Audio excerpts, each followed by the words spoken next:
Welcome to the Salmon Runs YouTube. Enjoy the video.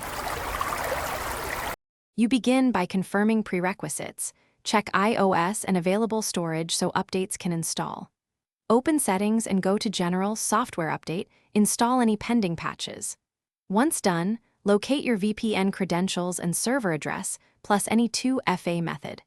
Now toggle airplane mode on and off to reset radios, then connect to a stable network.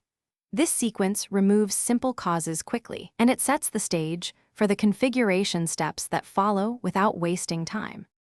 You now focus on the configuration details.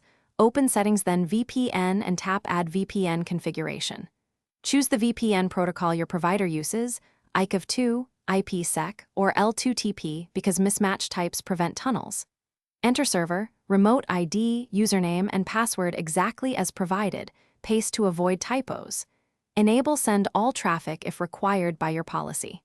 Once saved, tap Connect and watch the status. If the VPN connects, run a quick DNS leak test. You finish by ensuring persistence. Restart the iPad to apply network and certificate changes, then update the VPN app from the App Store. Make sure any VPN profile or certificate is trusted in Settings right arrow General right arrow Profiles. If the connection still fails, note the exact error message and try switching protocol or server. A single key troubleshooting tip.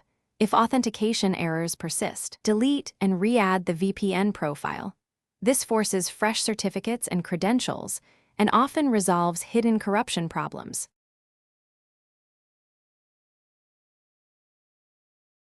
Thanks for watching. Consider subscribing if we helped you.